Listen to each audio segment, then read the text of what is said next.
Começando mais Muita gente adora ver o Muzan como o personagem mais poderoso e assustador de Demon Slayer, justamente por ele ser o rei dos Oni e ser o responsável pela existência deles. Tenho mais medo daquele monstro do Lua Superior 4, aquele daí é gigante. Eu tenho medo também de cima das telas. O espadachim Yorichi Tsugikuni, responsável por traumatizar o rei dos Onis com sua habilidade com a espada. Mesmo em um mundo cheio de demônios com uma força absurda, o poder de Yorichi fazia ele parecer um deus nesse mundo, apesar de ser apenas humano. Além de ter traumatizado Muzan, Yorichi também foi o primeiro espadachim a usar técnicas de respiração ao criar a respiração do sol. E a partir dela, foi criada todas as outras respirações que vocês conhecem hoje. Esse herói lendário viveu há quase 500 anos atrás na Era Sengoku, um período da história do Japão que foi considerado a Era de Ouro dos Espadachins. Já o Tanjiro viveu na Era Taisho, um período por volta dos anos de 1912 e... O que tá acontecendo? 1926. Então, já imaginou como seria toda a história de Demon Slayer se Yorichi tivesse nascido na mesma época do nosso protagonista?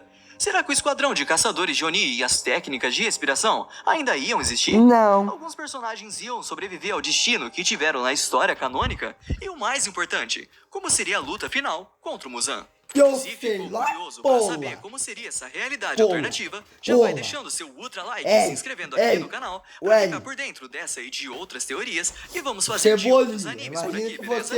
E claro, fica aqui o aviso que esse vídeo vai conter vários spoilers sobre o final do mangá, ok? Agora sim, isso que eu gosto. primeiras mudanças. Primeiramente, vamos ver as mudanças mais óbvias com o nascimento do Yorichi na Era Taisho. Como Onis ainda o Lua Superior ia ser o do... Todos os Lua Superior ia subir pra seria cima. muito mais fraco em comparação ao que temos na história canônica. Afinal, sem as técnicas de respiração e outras técnicas como concentração total ou respiração de recuperação, derrotar um Oni normal seria tão difícil quanto derrotar uma Lua Superior. E então, isso só muda com o surgimento de Yorichi no esquadrão. Ele ensina sua respiração do sol para eles e só então, os espadachins começam a melhorar suas habilidades e criar suas próprias técnicas de respiração. Para entendermos melhor essa teoria, podemos imaginar o Yorichi como um adulto mesmo e não com a mesma idade do Tanjiro. E ele entraria para o esquadrão não muito tempo antes do protagonista.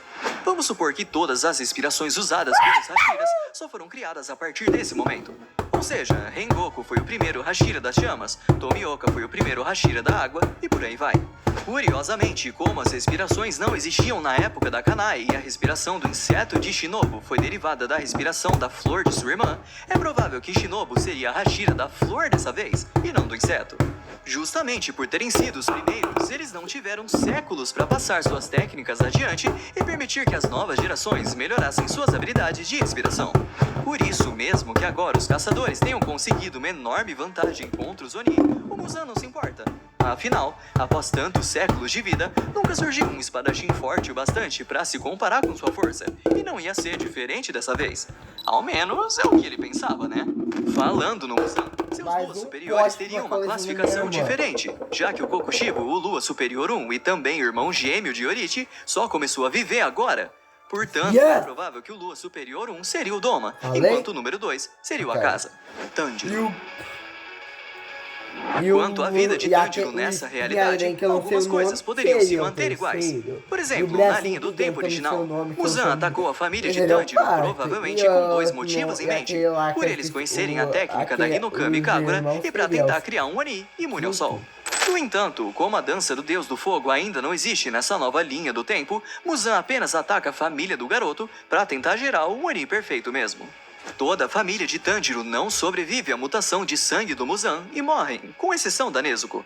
Assim, a jornada de Tanjiro para se tornar um espadachim e transformar a sua irmã em humana se mantém nessa realidade. Ao treinar com o Sr. Urokodaki, Tanjiro aprende várias técnicas de espada com o velho. Mas nessa linha do tempo, o garoto nunca ia aprender a respiração da água. Afinal, Urokodaki não fez parte da nova geração que estava aprendendo técnicas de respiração com Yorichi. Sem as respirações para comparar as habilidades de Tanjiro, o desempenho dele surpreende muito o Sr. Urokodaki. E o velho o recomenda como Tsugoku para alguém no esquadrão de caçadores. E esse alguém certamente seria ninguém menos que Yorichi, o Hashira do Sol. As técnicas de Tanjiro poderiam nem ser grande coisa para ele ser aceito como aprendiz de um Hashira, mas após revelar todos os seus ideais, Yorite sente grande empatia por Tanjiro e o aceita como seu Tsuguko. Não por causa das suas habilidades, mas sim pelo seu desejo de ajudar os outros e também por se identificar muito com o garoto. Tanjiro enfim aprende as técnicas da Hinokami Kagura, como também aprende como despertar a marca do caçador com muito mais facilidade, além de usar o mundo transparente, espada vermelha e modo twister. Com tudo isso, Tanjiro ficaria forte muito mais rápido e não ia precisar visitar a mansão borboleta tantas vezes para se recuperar dos seus ferimentos. Após se tornar um aprendiz de Yorite, aquela mesma cena onde Tanjiro encontra Muzan em público acontece e o garoto reconhece o cheiro que sentiu quando sua família morreu. Toda aquela cena de Tanjiro puto com o Muzan se repete, mas dessa vez, o Rei dos Demônios tá pouco se lixando. Afinal, mesmo que por algum motivo, o garoto ainda tivesse os brincos de Hanafuda nessa linha do tempo, eles não iam significar nada pra Muzan, já que não tinha nenhum trauma envolvendo aqueles objetos. Então, só pra calar a boca de Tanjiro, o Rei dos Demônios transforma alguns civis em Onis, mas Tanjiro acaba com a raça deles usando sua Hinokami Kagura, e pela primeira vez, Muzan fica surpreso com o poder de um humano. Tanjiro comenta sobre esse encontro com seu mestre Yorite, e juntos eles partem para encontrar esse rei demônio ousado. Eles chegam no Monte Natagumo, onde Rui criou sua família de aranhas, mas dessa vez, Rui não é o único lua inferior por lá, mas sim, todos os luas inferiores estão presentes, incluindo o próprio Muzan. Diferente da linha do tempo canônica, Muzan acredita muito no potencial dos seus luas inferiores aqui, e os enviou só para ensinar uma lição aos humanos que ousaram desafiá-lo, e para assistir de camarote aqueles humanos patéticos morrerem.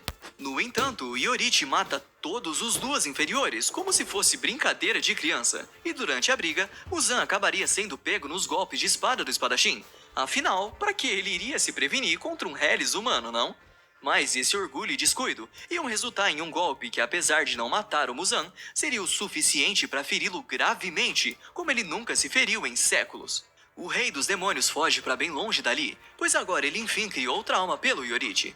E se todos os luas inferiores morreram, então não haveria o arco do trem infinito.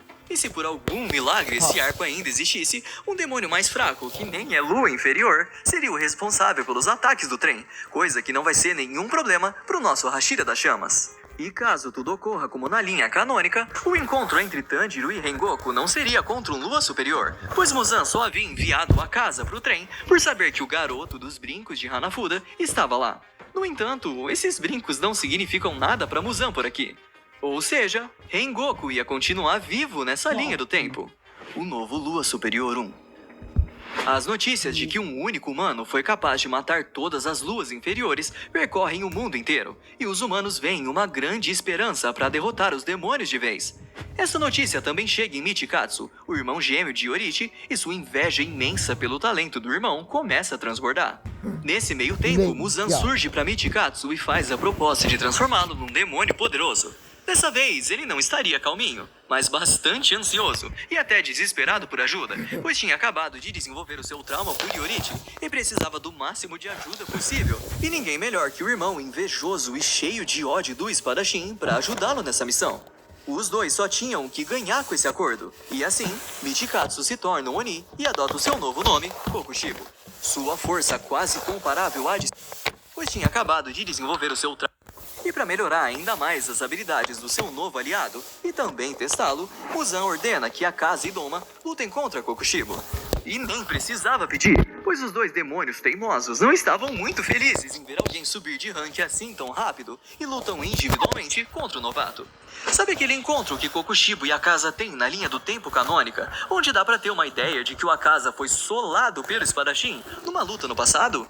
Nós nunca chegamos a ver essa luta, mas dessa vez veríamos ela bem aqui. Claro que o Doma não seria poupado também, e agora com os dois derrotados, Kokushibo se torna o novo Lua Superior 1 e os desafia novamente para uma luta, onde os dois iriam trabalhar juntos para enfrentar um novo número 1. Porém, nós sabemos que a casa nunca faria algo junto com o Doma, não é?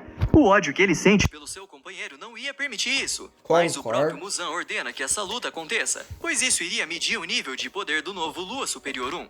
Isso também ia ajudar Kokushibo a conhecer sua nova força e descobrir se já estava forte o bastante para derrotar o seu irmão. Assim, 3 luas superiores entram numa luta que, se fosse canônica, seria uma das mais épicas de Demon Slayer.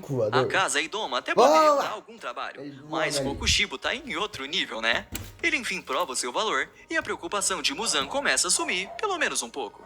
Distrito do Entretenimento e Vila dos Ferreiros. O arco do trem infinito pode até ficar de fora nessa linha do tempo, mas é provável que os arcos do Distrito do Entretenimento e da Vila dos Ferreiros ainda ocorreria. Justamente por terem aprendido as suas técnicas de respiração diretamente com o Yorichi, os Hashiras também tiveram acesso ao mesmo treinamento que Tanjiro teve, como, por exemplo, aprender a despertar a marca do caçador de uma forma muito mais assertiva e segura.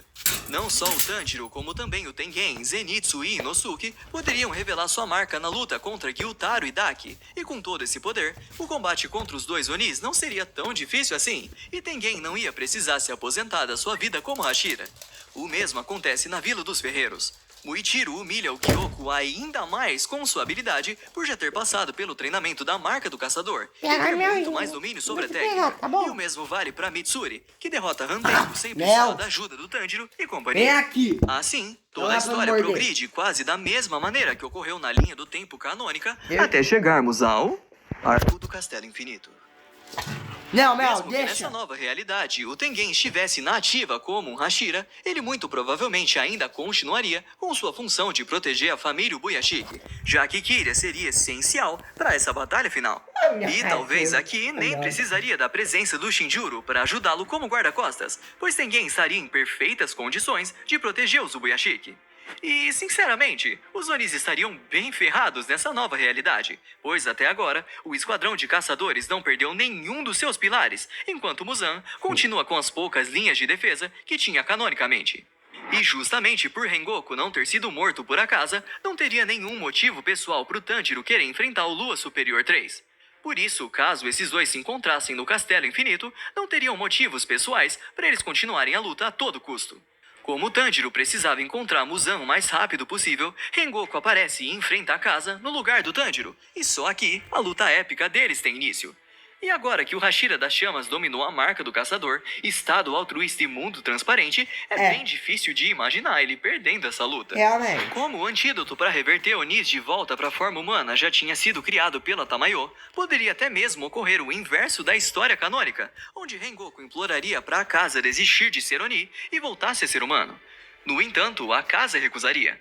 Não porque ele gostava da sua vida como Oni, mas sim para enfim pagar por seus pecados e deixar sua falecida noiva feliz. Assim como Rengoku é alguém de coração tão puro, ele chora por um Oni pela primeira vez, já que o Akaza foi o único demônio que o Hashira enxergou como um companheiro em potencial. Já a luta contra Doma não mudaria muito. A Kanai também estaria morta nessa linha do tempo, pois se enfrentar um demônio comum já era algo extremamente difícil para os caçadores, imagina enfrentar o Doma, que na época era o Lua Superior 1. Sim. Agora que Shinobu aprendeu as técnicas de respiração, ela poderia ir com mais sangue nos olhos para cima do Oni Superior. Afinal, agora ela tinha uma chance de enfrentá-lo. No entanto, nada garante que a Shinobu sairia viva desse combate também, e tudo que ocorreu no mangá se repetiria. Ela estaria com seu corpo envenenado e permitiria que Doma a absorvesse. E pode ter certeza que o Lua Superior 2 ia apanhar muito mais para o Inosuke e para Kanao nessa realidade. A luta entre Muichiro, Sanemi e Gyomei contra o Kokushibo ainda aconteceria. Porém, essa batalha seria muito mais intensa do que aconteceu canonicamente, visto que os Hashiras estariam muito mais poderosos e Kokushibo não seria atrapalhado pelas memórias de seu falecido irmão, já que ele estaria vivo. Sem contar que Kokushibo estaria mais motivado do que nunca para superar Yorichi a todo custo. E aqui, ao invés dele ter sido derrotado porque tinha perdido a sua vontade de lutar, poderíamos vê-lo lutando naquela forma monstruosa que ele assumiu durante a batalha canônica, que certamente devia ser muito poderosa. E pelo fato dele até mesmo ter conquistado imunidade a decapitações, nessa versão da história o resultado dessa batalha seria totalmente diferente e Kokushibo não seria morto pelos pilares. Infelizmente, Muichiro e Genya teriam o mesmo fim trágico que tiveram canonicamente, e Gyomei e Sanemi acabariam com ferimentos muito mais severos, ficando à beira da morte. E eles só não seriam mortos por conta da possível chegada do Rengoku ou Tomioka, que estariam disponíveis, e também pelo fato de que Muzan certamente faria Kokushibo abandonar tudo o que estava fazendo para se juntar a ele o mais rápido possível. E se você está se perguntando o porquê, é simples. Yorite e Tanjiro chegariam até o local que Muzan estava muito mais rápido do que na história original. E como a Lua Superior 1 ainda estaria de pé, o Rei Demônio o convocaria para ajudá-lo imediatamente. Yorite e Tanjiro enfim encontram o Rei dos Demônios dentro do castelo, e juntos poderiam derrotar Muzan sem grandes problemas. No entanto, um novo desafiante surge no campo de batalha, o Lua Superior 1. Enfim, Kokushibo teria a chance de desafiar o seu irmão para uma luta e comprovar se conseguiu ficar mais forte que ele. Dessa forma, os dois irmãos se enfrentam, enquanto Tanjiro enfrenta o homem que matou sua família a sangue frio. Mesmo tendo dominado todas as técnicas ensinadas por seu sensei, Tanjiro ainda estaria sofrendo muito para enfrentar o Rei dos Demônios, só que o mesmo não podia ser dito da luta entre os dois irmãos. Yorite está muito triste por encontrar o seu irmão como um demônio e se recusa a matá-lo. E ao ver que Yorite não luta a sério, Kokushibo fica tão furioso que opta por atacar outros caçadores. E assim, Yorite não tem outra escolha. Na linha do tempo canônica, os dois irmãos só foram se encontrar nessas circunstâncias depois que Yorite já era um velho de mais de 80 anos. E mesmo com essa idade, ele teve força e velocidade o suficiente para causar um ferimento grave em seu irmão, sem que ele tivesse tempo para reagir. Talvez fosse por causa da sua velhice, mas aquele golpe não foi capaz de matar o Oni. E caso houvesse um segundo ataque de Yorite, Kokushibo teria ido de base, sem qualquer dúvida. Porém, como aqui o Hashira do Sol é um jovem, vivendo no auge do seu desempenho, ele acabaria com a vida de seu irmão com um único golpe, nem dando chance dele sequer desembainhar sua espada. O corpo do Oni se desintegra aos poucos, e aquilo faz o caçador desabar em lágrimas e, enfim, dá adeus ao seu corrompido irmão. Sem tempo para chorar mais, Yorite parte para ajudar Tanjiro na luta contra Muzan. Mesmo com toda a habilidade do Hashira do Sol, o Rei dos Demônios não morreria tão facilmente. E a única forma de efetivamente vencê-lo seria com a própria Luz do Sol. Assim, como teria mais Hashiras disponíveis dessa vez, como o Tomioka e o Rengoku, Nakimi seria sobrepujada muito mais rápido e todos retornariam para o mundo exterior. E estando na superfície, a batalha continuaria, mas diferente da história canônica, Muzan seria totalmente dominado pelos ataques majestosos de Yorite, que não dariam chances dele sequer pensar em se regenerar. Afinal, ficar lutando por pouco mais de uma hora contra um Muzan enfraquecido por 4 tipos de venenos, e ainda contando com a ajuda de outros pilares, não seria nenhum desafio para Yorite. Aliás, quando ele era apenas uma criança, ele já correu por um dia e uma noite inteiras e ainda disse que não estava nem um pouco cansado, então seria só mais um dia comum para ele. Muzan saberia que não teria chance alguma contra Yorite e que seria só uma questão de tempo até o sol raiar e ele morrer de vez. Assim, o Rei dos Demônios decide usar esse fato contra eles. Ele sacrifica a própria vida ao injetar todo o seu sangue em Tanjiro, transformando ele em seu sucessor. Com isso, Yorite se vê em um novo dilema: enfrentar o próprio aprendiz que se tornou o novo Rei dos Demônios. Ele também teria que resolver esse dilema logo, pois já estava para amanhecer, e se sua espada não matasse o seu pupilo, o sol iria. Como já tinha acabado de matar o seu próprio irmão, Yorite não iria matar outra pessoa importante para ele, e opta apenas por fugir dos ataques do Tanjiro e deixar o sol fazer o resto. No entanto, o sol nasce e nada acontece. Tanjiro tinha se tornado o demônio perfeito. Aquilo faz o Hashira do Sol sentir medo pela primeira vez na sua vida, e como seu pupilo, além de ter herdado as habilidades de Muzan, havia dominado todas as técnicas especiais ensinadas por seu sensei, aquela luta não seria nada fácil. Imagina ter que enfrentar um Oni imune ao Sol, que recebeu todo o sangue do Muzan e que sabia usar a respiração do Sol. É de fazer qualquer um tremer na base. Mesmo sendo tão poderoso, Yorite ainda é humano, e depois de tanto tempo lutando no Castelo Infinito, ele já estaria cansado a esse ponto, tanto fisicamente quanto psicologicamente. Não é todo dia que você tem que enfrentar um exército de demônios e matar pessoas que você ama, tudo de uma vez só. Portanto, o Hashira enfim ia precisar da ajuda de todo mundo, e depois de uma luta tão sanguinária, Nezuko enfim aparece em sua forma humana para convencer o seu irmãozinho a resistir ao controle do Muzan, e Kanao também aparece com um antídoto que transforma Onis novamente em humanos. E aqui, o mesmo ocorre como vimos canonicamente. Tanjiro coloca os seus ideais acima do controle mental do Rei Demônio e consegue retornar à sua forma humana. Epílogo. Galera, como vocês viram, dessa vez, teríamos muito mais Hashiras vivos. Talvez alguns deles percam um braço ou uma perna, mas com certeza, a maioria deles sairiam vivos. Se fosse pra dizer que alguém não saiu vivo da missão, provavelmente seria Shinobu, após se sacrificar para ajudar na luta contra o Doma, e o Muichiro e Genya durante a luta contra Kokushibo. Talvez o próprio Gyomei também encontraria o seu fim, como na história canônica, pois após uma vida inteira de esforços para tentar compensar sua fraqueza, o homem enfim poderia descansar em paz e se reencontrar com as crianças do seu orfanato. Sanemi conseguiria sobreviver graças à sua resistência absurda, porém ficaria com sequelas permanentes.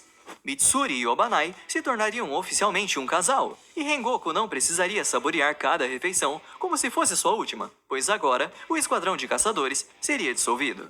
E Yorichi também poderia recomeçar do zero e criar uma nova família, coisa que ele sempre quis. Porém, é provável que ele já veria Tanjiro como seu próprio filho, então não teria por que começar uma nova família quando já se tem uma.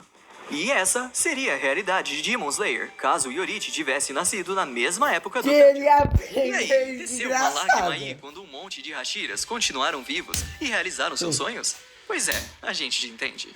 E quanto à luta do Tanjiro Oni contra o Yorichi exausto?